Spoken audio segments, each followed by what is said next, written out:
apa kabarnya hari ini? Masih baik-baik aja kan? Di video kali ini kita melanjutkan cerita Donghua Battle Truck Devon. Oke, nggak usah lama-lama lagi, kita langsung aja ke ceritanya. Jelas, Wan Juanjue enggan pergi sendirian. Dan apa yang tidak diketahui Xiaoyan adalah dia masih khawatir setelah meninggalkan alam cermin. Dia masih akan berada di dunia gunung dan lautan. Bagaimanapun dunia ini mengancam umat manusia. Dan dia juga sangat enggan meninggalkan negara dan kotanya yang memiliki jutaan penduduk. Namun Xiaoyan juga merasakan rasa keadilan dalam diri Wan Juanjue. Kualitas yang hanya muncul dari penindasan jangka panjang di dunia gunung dan lautan. Baiklah, saudara Xuan Yuan. Xiaoyan mengepakkan tinjunya dan membungkuk. Saudara Xiaoyan, Anda telah mengalahkan Xiao Mosa dari klan Jialong, dan kekuatan seperti itu sungguh luar biasa. Namun saya juga ingin tahu, apakah Anda sudah mendapatkan informasi konkret tentang orang saudara Tianshan? Xuan Juanjue mengangguk dan bertanya. Masih belum pasti saat ini, tetapi saya tidak tahu apakah penguasa dunia cermin ini adalah anggota klan Jialong. Tanya Xiaoyan dengan serius. Itu tidak benar. Klan Jialong hanyalah salah satu dari mereka. Karena ada banyak klan seperti klan naga dan ponik lainnya yang juga ada di antara mereka. Namun mereka tidak menikmati kanibalisme seperti klan Jialong. Karena dua klan lainnya hanya akan muncul ketika ada individu yang kuat muncul di dunia cermin. Setelah menjelaskan, Xuan Juanjue terdiam. Karena jika Xiaoyan terus tinggal di sini, dua klan lainnya kemungkinan besar akan muncul.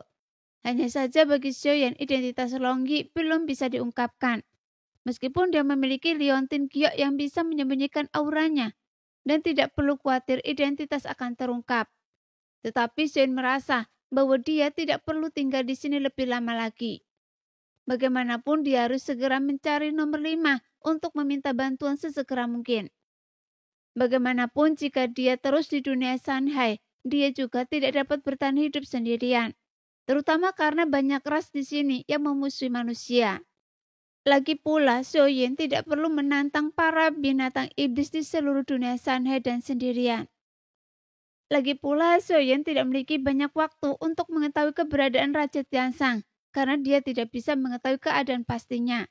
Maka Xiaoyan hanya bisa berasumsi yang terburuk.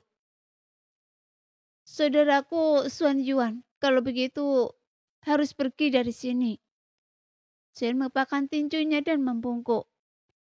Saudara Xiaoyan, jaga diri Anda. Xuan Juanjue juga membungkuk, sehingga Xiaoyan mengangguk. Kemudian dia menepuk Goyan untuk membiarkannya membuka jalan. Segera cahaya biru memancar dari pupil Goyan dan ruang dengan cepat hancur, memperlihatkan celah di kampaan. Melihat pemandangan itu, pupil mata Xuan Juanjue menyipit. Namun Xiaoyan segera membawa Longyi dan melangkah ke dalam celah. Hanya saja celah itu tidak langsung menghilang, karena Xiaoyan berhenti sejenak, seolah memberi pilihan kepada Xuan Juanjue untuk pergi bersamanya. Sehingga Xuan Juanjue sempat ragu, tetapi dia segera menggelengkan kepala dan tak melangkah ke dalam celah kampaan. Setelah meninggalkan dunia cermin, tatapan Xiaoyan sedikit menyipit, dan dia segera memastikan bahwa apa yang dikatakan Xuan Juanjue kemungkinan besar benar. Lagi pula, sebelumnya Xiaoyan juga telah menguji karakter Xuan Juanjue. Sungguh luar biasa batasan dunia cermin ini bisa ditembus. Sayang sekali, dunia Shanghai kekurangan manusia sekuat itu. Kalau tidak, para manusia tidak akan membiarkan diri mereka dibantai oleh binatang iblis. Jika waktunya tepat, saya bisa melepaskan kekuatan saya ke saya. Setelah saya mendapatkan kekuatan yang lebih besar, maka saya akan membalas dendam pada mereka. Setelah Xiaoyan pergi, Xuan Juanjue berdiri dengan tangan di belakang punggungnya. Dia mengenakan jubah naga. Namun auranya tiba-tiba melonjak. Jika Xiaoyan ada di sini, dia pasti langsung merasakannya. Pada saat ini, aura Xuan Juanjue telah menembus ke tingkat pertama, kedua, ketiga, keempat, dan akhirnya kelima keabadian dewa. Meskipun kekuatan saya jauh lebih besar dari ini, Tetapi saya masih belum bisa mengubah nasib umat manusia di dunia gunung dan lautan. Namun, bukan karena ras-ras binatang iblis kuat, melainkan karena ada tangan di balik layar yang memanipulasi jalannya dunia ini. Jadi apapun yang saya lakukan sia-sia jika saya tidak menemukan tangan yang mengendalikan dunia ini.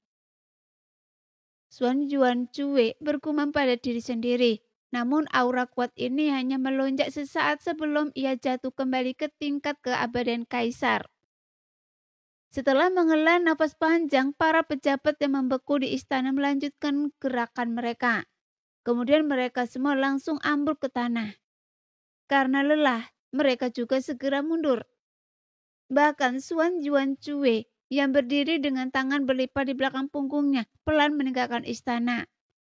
Pada saat yang sama, di dalam pertemuan alam dewa kekacauan, dua sosok biru tua tiba-tiba muncul di platform batu 9 dan 5. 5. Saya sedang berada di dunia gunung dan lautan, dan saya butuh bantuan Anda, kata Xiaoyan. Oh, tolong beritahu saya. 5 menjawab. Saya datang ke sini untuk mencari seseorang yang dibawa pergi oleh klan Xiaolong. Xiaoyan langsung menyatakan bahwa dia tidak bisa menyembunyikannya lagi, bahkan identitasnya sendiri. Klan Xiaolong, apakah Anda sekarang ada di dunia gunung dan lautan? Ketika 5 menjawab Xiaoyan, ada jeda 5 tarikan nafas. Entah karena dia sedang berpikir atau karena ada kesulitan. Iya, jawab Xiaoyan. Kalau begitu, segera datang ke benua Long Yuan, dan saya akan menunggu Anda di sana. 5 segera menjawab, dan tanggapan Xiaoyan juga singkat. Setelah dia selesai berbicara, sosok-sosok biru tua di kedua platform batu itu lenyap. Namun Xiaoyan hanya perlu menghafal 4 kata benua Long Yuan. Pada saat ini, Long Yi juga mengikuti di samping Xiaoyan, tanpa berkata apa-apa selain diam mengikuti arahannya. Seolah-olah dia selalu mematuhi instruksi Xiaoyan. Segera Xiaoyan membuka peta dunia Sanhe yang ia terima dari Tujuh. Kemudian Xiaoyan menemukan bahwa dunia pegunungan dan lautan yang luas berisi benua yang tak terhitung jumlahnya. Tetapi benua asal naga cukup jauh, jadi tanpa penundaan lebih lanjut, Xiaoyan segera mengaktifkan kekuatan jiwa gerakan kekosongan dan mulai menjelajahi dunia dengan kecepatan tinggi. Namun perjalanan konstan ini sangat menguras kekuatan jiwa Xiaoyan. Jadi Xiaoyan juga sesekali harus meminta Long Yi untuk mencari tunggangan sementara untuk melanjutkan perjalanannya. Meskipun Long Yi juga mengikuti instruksi Xiaoyan, tapi Long Yi juga terus menjaga keberadaannya untuk tetap tak terlihat. Dan kali ini, binatang buas yang Long Yi cari juga relatif lemah, sehingga mereka kurang menarik perhatian monster kuat. Puluhan hari kemudian, Xiaoyan dan Long Yi telah melintasi puluhan benua dan samudra. Sekarang mereka menunggangi seekor nyamuk terbang raksasa. Namun pada saat ini, Slip Gyo Suyu tiba-tiba bereaksi, yang menunjukkan bahwa pertemuan alam dewa kekacauan akan diadakan. Bagaimanapun pertemuan ini memang sudah lama tidak diadakan. Jadi Xiaoyan segera merintahkan avatar Yuan Shen dan avatar Suci untuk menjaga tubuh aslinya. Saat ini, dalam perjalanan melintasi dunia gunung dan lautan, mereka bagaikan kue yang bergerak. Dan di mata para makhluk buas ini, manusia adalah yang paling lezat. Namun jelas bahwa pada akhirnya setiap makhluk buta yang menyimpan niat membunuh ini akan menjadi kue bagi makhluk-makhluk kecil lainnya yang tak terhitung jumlahnya. Masing-masing dibawa kekuatan avatar Yuan Shen dan avatar Suci. Mereka menderita kematian yang mengerikan. Pada saat ini, Xiaoyan menutup matanya. Kemudian tubuh jiwanya masuki alam dewa kekacauan melalui Slip Gyo Suyu. Kecuali satu orang, sesosok biru perlahan muncul di platform batu lainnya. Semuanya, sudah lama kita tidak berkumpul. Mari kita mulai pertemuan ini.